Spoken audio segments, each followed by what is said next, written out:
Hello, bienvenue dans le nouvel épisode du Journal d'un ténor, saison 2. Aujourd'hui, j'aimerais vous parler d'un parcours parallèle, celui que j'ai suivi à côté de mes études lyriques classiques, et qui pourtant a profondément marqué ma façon de chanter, la musique ancienne. Quand je parle ici de musique ancienne, je parle des répertoires qui précèdent la période classique. Grosso modo, tout ce qui va de la musique médiévale au baroque, écrite avant 1750, avec des instruments anciens, des styles d'interprétation et une manière de chanter plus souple, plus intégrée à l'ensemble que l'opéra romantique ou classique. Mais c'est une part essentielle de l'histoire de la musique et de mon parcours. Ma toute première rencontre avec ce répertoire remonte à l'époque de la maîtrise de l'Opéra national du Rhin. J'étais encore un enfant, 9 ou 10 ans à peu près, et nous chantions une pièce de musique baroque anglaise. Un souvenir assez flou, mais bien présent. Mais c'est en 2017 que les choses ont vraiment changé de dimension. J'avais mué depuis quelques années, mais je continuais à travailler ma voix d'enfant un peu en cachette, ma voix de tête aiguë. Je ne le savais pas encore, mais c'était une voix de contre-ténor qui s'éveillait. En parallèle, la maîtrise préparait une version scénique de Didon et Aîné, un opéra baroque de Purcell. Et j'ai décidé de passer une audition pour le rôle de la magicienne, habituellement chantée par une alto. Je me souviens très peu du moment de l'audition, mais je me rappelle avoir échangé quelques mots avec une des professionnelles présentes sur la production, qui aujourd'hui mène une belle carrière dans la musique ancienne. Après avoir obtenu le rôle, le stress est monté d'un coup. Au fil des répétitions, de la mise en scène et des échanges avec l'équipe, j'ai compris qu'on ne me considérait plus comme un enfant soliste, mais bien comme un adulte et comme un futur professionnel. Et loin de me déstabiliser, cela me donnait encore plus envie de me dépasser.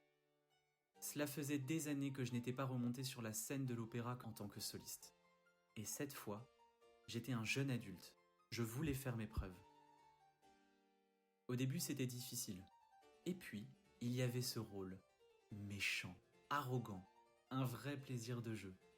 Même si mes interventions étaient courtes, elles étaient toujours marquantes, comme des points d'ancrage qui faisaient avancer l'histoire. C'était drôle, libérateur, et ça me donnait envie de continuer d'explorer ce registre, à tel point que l'idée d'en faire un jour une carrière me paraissait non seulement possible, mais franchement excitante. C'est à ce moment-là que j'ai rencontré un contre-ténor du nom de Julien Freimuth. Il m'a non seulement aidé à poser les bases techniques de cette voix de tête, que je travaillais un peu en secret depuis ma mue, mais surtout, il m'a offert une approche plus dirigée, plus claire de cet outil vocal. Une pédagogie fine, ouverte, qui m'a tout de suite parlé. Grâce à ce travail, j'ai pu chanter un extrait du Messie de Handel à la cathédrale de Strasbourg. Un moment suspendu, presque irréel. Cette immersion dans le répertoire ancien, avec une voix que je découvrais encore, m'a donné goût d'aller encore plus loin. Je ne mettais aucune limite. Au contraire, j'étais survolté, curieux, prêt à voir où cette voix pouvait m'emmener. Après mûre réflexion, j'ai choisi de revenir au répertoire de ténor juste avant de commencer mes études au conservatoire. Pas par renoncement, mais pour construire une technique principale qui me correspondait le mieux sur le long terme. Peut-être aussi pour tourner la page de l'enfance et poser des bases solides. Cette voix de tête, je ne l'ai jamais abandonnée. Elle est restée comme une couleur précieuse dans ma palette vocale, prête à surgir quand le répertoire le demande. C'est lorsque j'ai intégré une œuvre de ce répertoire à mon programme de DEM que cet amour pour la musique ancienne est revenu. Et ça, grâce à une professeure spécialisée, qui est une collègue et aujourd'hui une amie, qui m'a accompagné sur toute ma dernière année d'études. Le premier cours ensemble était, extrêmement chaotique. J'étais encore trop ancré dans le chant lyrique, trop dense, trop projeté. Bref, tout sonnait à côté.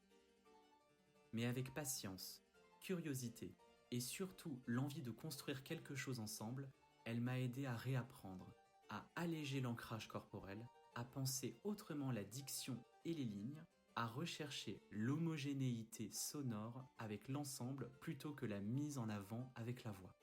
Ce n'était pas une perte de puissance, mais un changement de posture. Ne plus occuper l'espace, mais le partager. et je reste convaincu que si la base technique est claire, cette alternance entre styles est une richesse. Sinon, elle peut vite brouiller les repères, un peu comme parler deux langues proches et mélanger les mots. Aujourd'hui, je ne me ferme aucune porte. J'ai même donné un concert autour de l'époque élisabéthaine avec un ensemble de flûtes à l'issue de mes études. Un travail exigeant où j'ai dû apprendre à me fondre complètement dans l'ensemble et à laisser l'ego vocal de côté. Aussi, à m'imprégner de la langue anglaise du XVIe siècle en fonction des traités, du style et du compositeur. Une expérience intense qui n'a pas toujours été confortable, mais qui m'a énormément appris. Ce que je garde de tout ça, c'est une forme d'ouverture, une manière d'aborder la voix non pas comme un style figé, mais comme un espace de passage entre les époques, les intentions, les couleurs. Si je devais résumer cette traversée en une phrase, ce serait: avoir plusieurs cordes à son arc, surtout quand on n'est pas instrumentiste, c'est une vraie richesse.